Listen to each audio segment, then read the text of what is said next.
The following program was produced by Capital Caring Health. Being knowledgeable about your heart health is vital. A certified physician can properly diagnose a heart condition as well as prescribe a program of treatment. If you ever feel faint, dizzy, or have physical discomfort, you should stop your activity immediately and consult a physician or dial 911 for emergency assistance.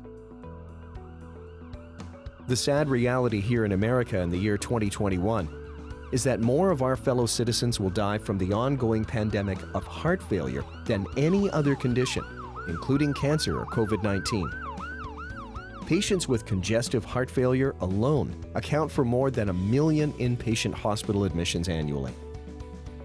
It truly is the silent pandemic. The silent pandemic, heart failure, an avoidable tragedy. Hosted by Dr. John Whyte, Chief Medical Officer at WebMD. Hello, and thank you for joining us. I'm Dr. John Whyte, the Chief Medical Officer at WebMD, and I'm proud to serve as your host for this series of special broadcasts presented by Capital Caring Health and the National Partnership for Healthcare and Hospice Innovation. Over the past year, we've been focused as a nation and a region on the terrible toll of the COVID pandemic. But there's another pandemic going on. In many ways, it's a hidden one, and that's heart failure. You probably have heard of heart attacks when a clot stops blood supply to your heart.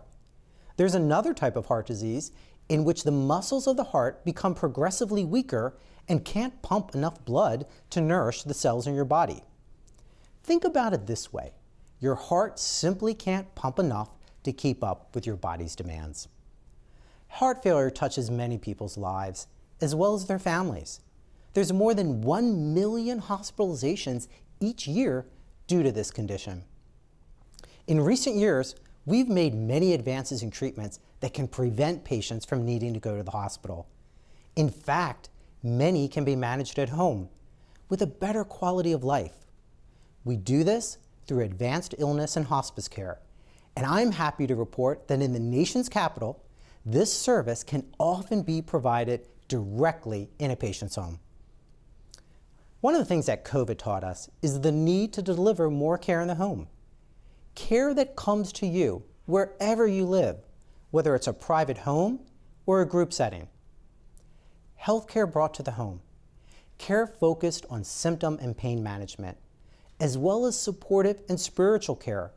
They've been proven to reduce 911 calls, emergency room visits, and inpatient stays.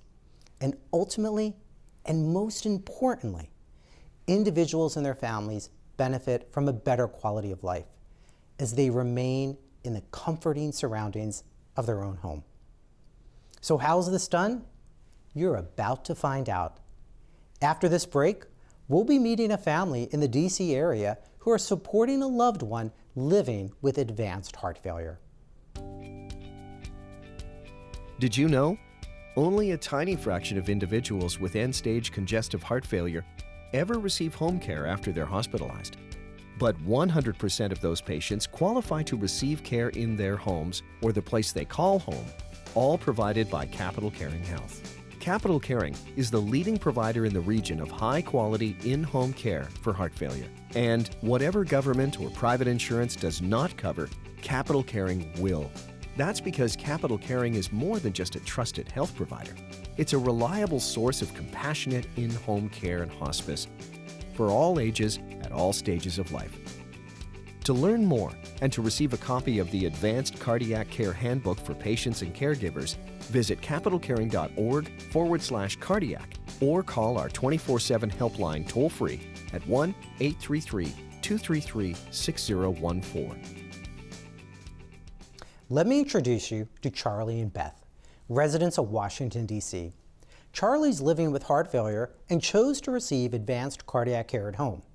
His care is being managed by his wife, Beth. She shared their story with Dr. Cameron Muir, Chief of Cardiac Care at Capital Caring Health.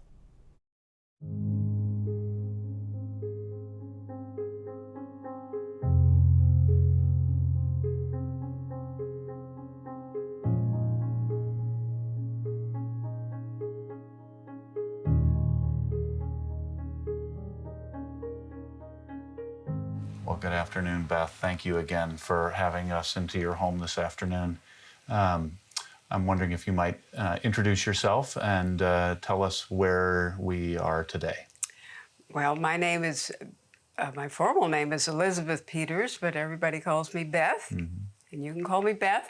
Thank you. And I live in Northwest Washington, where I've lived about 60 years in the same house. In the same house. And with your beloved Charlie. With my beloved Charlie, who is now 94. This is his autobiography called Tilting at Windmills. This is the story of his life. He wrote his autobiography. Wow. And I'll show you one picture in the book. That's him and John Kennedy. We came here in 60, so we've lived 60 years in this house that you're seeing right now. Yeah. Tell me a little bit about Charlie's health and particularly about his heart. Well, Charlie is 94 now, and he has suffered from heart failure for some years. Now the result is a considerable weakness and shortness of breath.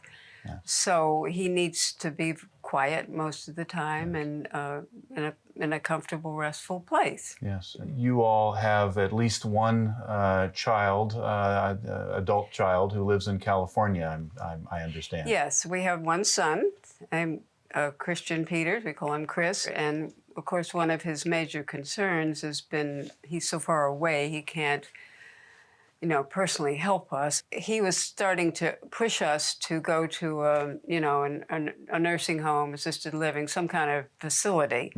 We did not want to do that, particularly Charlie, who loves his home and is comfortable and happy in his home. Our son was, just didn't know what to do. And he was just talking to a neighbor of ours one day who happens to be a social worker at Iona House, which I'm sure people in Washington are familiar with. She said to him, well, why don't you have hospice care? Why don't you call Capital Caring?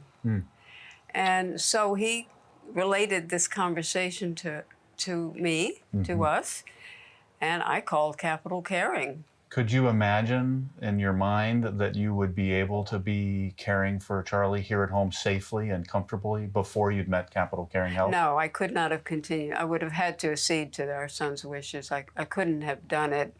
I was so fearful before we connected with Capital Caring is that something awful would happen to him, at heart or something, and I have to call an ambulance.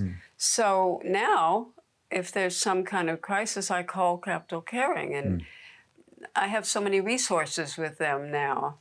Knowing they're there, I sleep at night now. Yeah. I can sleep at night now, and I don't. And my son is sleeping at night too. In fact, he doesn't worry anymore. And one of my worries is that my son is out there frantic about our care. Yes. And now he's not. Yes. I thank you so very much for sharing Charlie and Beth's story, your story. And thank you for trusting Capital Caring Health to take care of your beloved Charlie. It's a pleasure to meet you, Doctor. And I was just thrilled to be able to tell people about Capital Caring and what it's meant in our lives. What an inspiring segment. Cameron, I want to ask you, what surprised you the most about your discussion?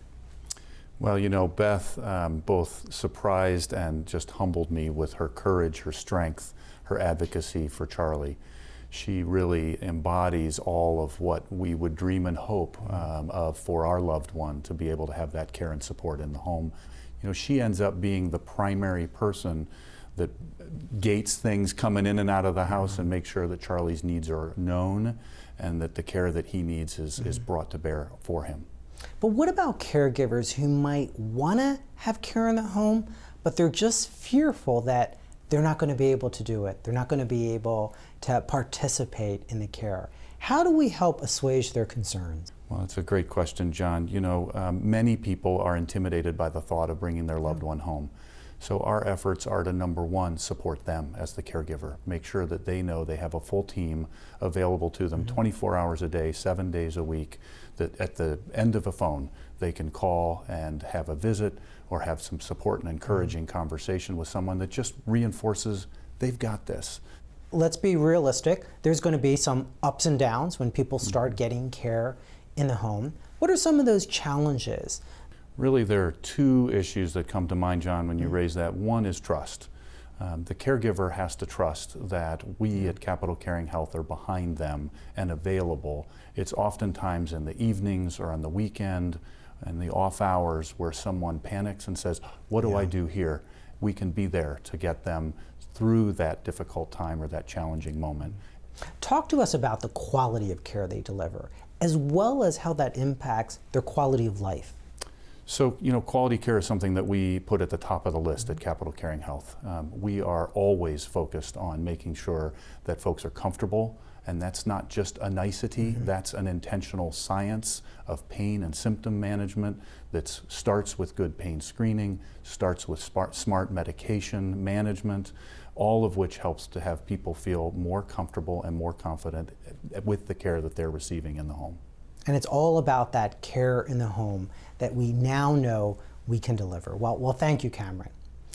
Up next, we'll be discussing the long-standing disparities in cardiac care that continue to persist in communities of color. Stay with us. Do you or someone you know suffer from cardiac disease? If so, you will want to know that Capital Caring Health, in cooperation with the National Partnership for Healthcare and Hospice Innovation, has developed a special advanced home care program for individuals with cardiac disease. The program is designed to help patients remain at home to receive treatment of common symptoms and to significantly reduce stress and concern on the part of the patient and the patient's family caregiver. To receive a comprehensive handbook on the Advanced Cardiac Care Program, visit capitalcaring.org/cardiac or call us toll-free at 1-833-233-6014. The handbook includes tips on self-care and a host of tools to manage cardiac symptoms. Remember, for you and those you love, home is where the heart is. Visit capitalcaring.org/cardiac or call 1-833-233-6014 to learn more. What if I told you that Black patients experience heart failure more often, and when they do, have worse clinical outcomes? Our neighbors who face heart failure include communities of color. This disparate care has been an unacceptable fact for generations of Black and brown Americans for far too long.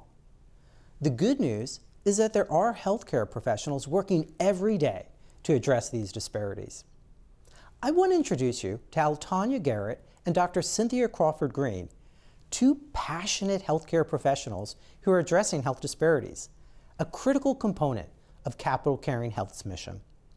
Altonia sat down with Dr. Crawford Green of Oxon Hill, Maryland, to discuss the state of heart care in underserved communities right here in the nation's capital. The need for comprehensive cardiac care in communities of color has never been greater. Dr. Cynthia Crawford Green serves a predominantly Black and brown patient community from her Oxon Hill practice in Prince George's County, Maryland. Dr. Crawford Green is pursuing her long-held interest in early recognition and aggressive treatment of hypertension, coronary artery disease, and non-ischemic cardiomyopathy. She sat down with Capital Caring Health's Altonia Garrett to share her journey into medicine and how serving the underserved became her calling.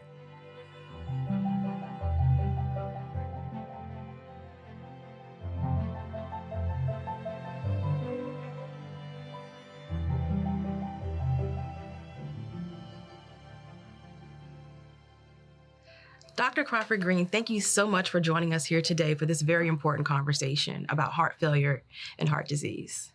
Thank you for inviting me.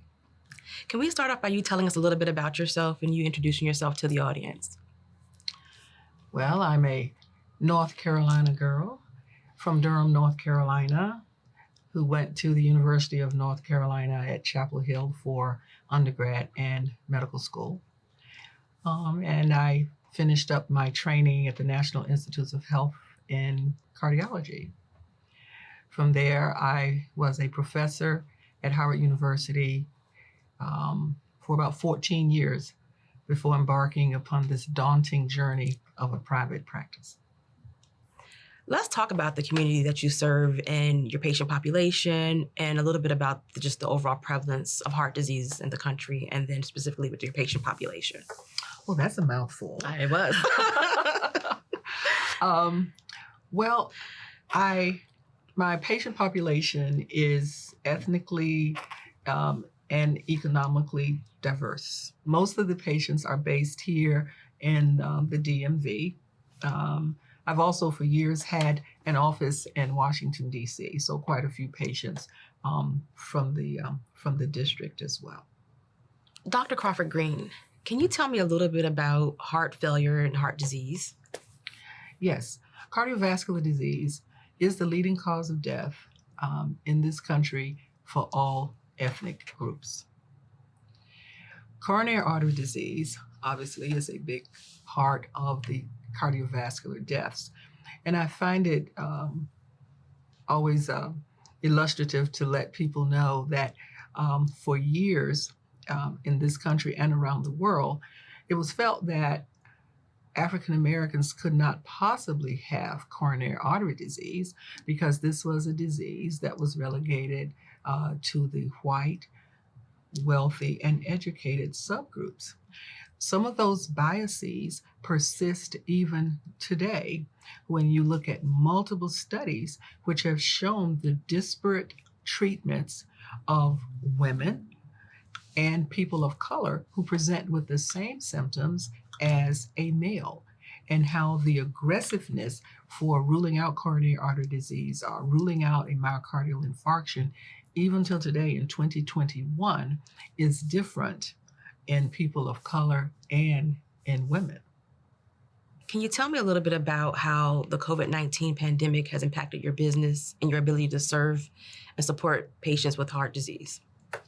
Yes, my office is located in Prince George's County, and the Oxon Hill area, that zip code has the highest rate of COVID-19. So we have a lot of patients who have been personally or their family members impacted by COVID. So my practice has had to reduce the number of patients whom we see daily. The wait for appointments has become much longer than it ever has been. But even with that, there are some patients who remain reluctant. They will remain reluctant and stay home when they develop chest pain. They will stay home when they develop shortness of breath.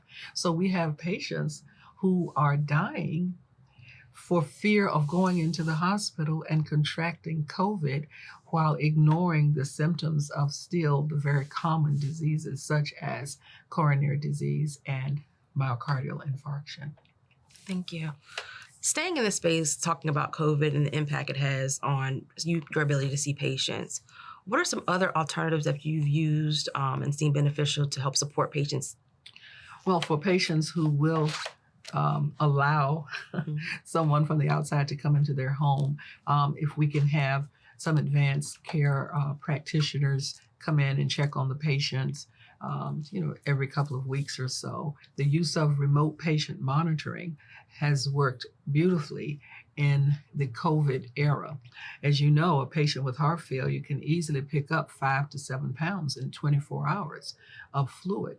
So when we're able to see that and we get that information on a daily basis, then we are able to intervene earlier, even though that patient will not be able to come into the office. I would choose not to come into the office. We can still make some therapeutic changes remotely. Can we talk a little bit about your experience with working with hospice care providers for patients who have advanced heart failure and heart disease? Yes, I have utilized hospice services for my patients. I have found that they provide a vital role in the care and treatment of patients in the terminal stages of their disease process. I think, coming from a Southern tradition myself, that when family members become ill, become bedbound, become unable to care for themselves, it has generally been the accepted practice that family members always took care of them. Mm. So now if you come to them and say, well, maybe you might want to consider this other alternative called hospice, that you encounter a lot of pushback. In terms of heart health, what is most important? What's a good message to tell this audience about maintaining good heart health? Well, the message that I have to this audience and to my patients is something no one wants to hear. That is, maintain your body weight. If we are able to convince patients, including myself, that you need to lose weight and to consistently keep that weight off, it negatively impacts the development of hypertension, of high cholesterol, and most importantly, diabetes. Diabetes among African American women is overwhelmingly type 2 diabetes, which is directly related to weight. So with the weight loss and adequate exercise, you will decrease the likelihood of having type 2 diabetes.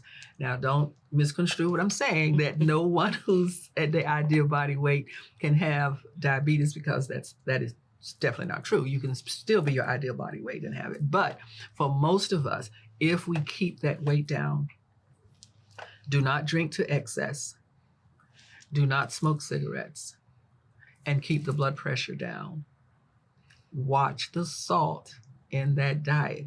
And yes, I'm from North Carolina, and I know we gotta have that pulled pork, gotta have those barbecue sandwiches and ham and sausage, but you gotta watch the salt in the diet. Those simple things can perhaps save millions upon millions of healthcare dollars if we would just do those simple things.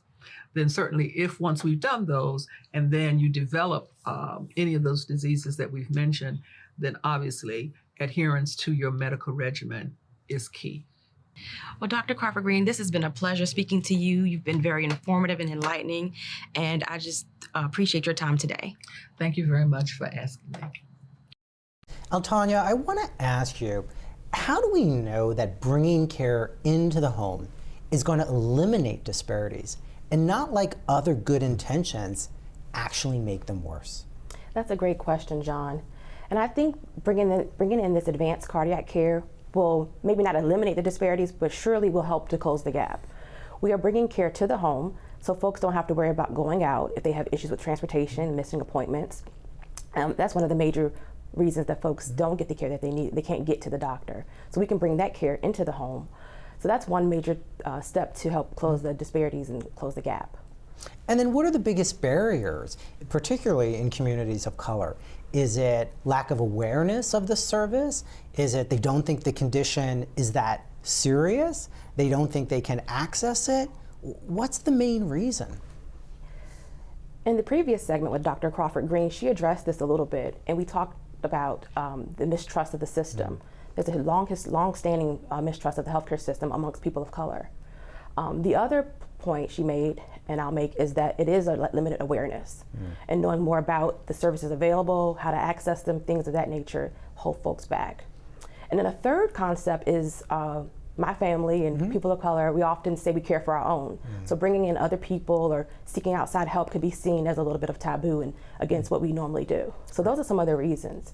But understanding that bringing this care in, it's an addition to support that we're already providing. So it's allowing us to better care for our own with this expert care. Sure. And then Cameron, I understand before you went into medicine, you were a teacher. So what are those key teaching points that we want to give viewers about advanced cardiac care? Yeah, fundamentally, John, we want them to pick up the phone and call to learn about our services and to see if we might be able to provide additional support into the home that would allow them to feel safer and more comfortable in their own home. When we talked before, you mentioned how people are often calling too late, that they don't know when to call. So when's the right time to call and, as you point out, ask for some help? Yeah, it's never too early to call. Really, at the end of the day, folks are always going to need additional support and services in the home. And the sooner they call, the sooner we have the opportunity to begin to provide support and services to them. If they don't call, we don't know about them, and we can't help. Yeah. But what do you say to folks who might be thinking, I don't want a stranger to come in my home? That's just not what we do. How do we address that concern? That's part of the teaching component. You know, we work very, very hard to understand that we're guests in someone's home, and we need to respect and honor their home and their place and their space, and be sensitive, thoughtful, and respectful of everything that's part of their home. With that teaching and training, we find that we oftentimes become a part of the family over the course of care, and that's an important skill set to teach and train to help people to feel safe and comfortable with someone that's not part of the family coming into the home and ultimately becoming part of the family. And that can take some time, can it, getting used to? Everyone's not going to be comfortable right away, and it takes a little bit of an effort, doesn't it? Absolutely, to build that rapport, and then back to the trust, to establish that trust. And once we do that, after a few visits, they will see again that we're part of the family, they trust us to support them in their journey. What's the number one thing people tell you that they've chosen advanced cardiac care? What's the biggest thing they've noticed?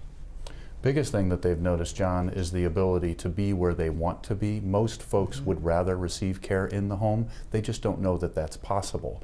We've really tried to turn the dominant paradigm on its head. People think that they need to go to the hospital to get all the support and services. We bring all those support and services to the home. Cameron, I want to ask you, we titled the program An Avoidable Tragedy. Is it truly avoidable? Absolutely. Most folks end up dying in the hospital alone, and they don't have to. That's the tragedy. They could be in the comfort of their own home, surrounded by the things that they know and love. And John, most folks, regardless of their color, want this high level of care and to avoid this tragedy. Well, I want to thank you both for all that you're doing for patients in the Capital Region. And on behalf of the National Partnership for Healthcare and Hospice Innovation and Capital Caring Health, thank you for watching today. Here's to you and your family's good health. Thank you so much for spending a part of your evening with us. As a nonprofit organization, we at Capital Caring Health provide care for heart failure and other patients regardless of their ability to pay. We turn no one away. If you would like to support our in-home cardiac care for thousands of your neighbors and perhaps your own family, go to capitalcaring.org/cardiac or call us toll-free at 1-833-233-6014, where you can also get your free copy of our Advanced Cardiac Care Guide. Thank you, bless you, and stay safe.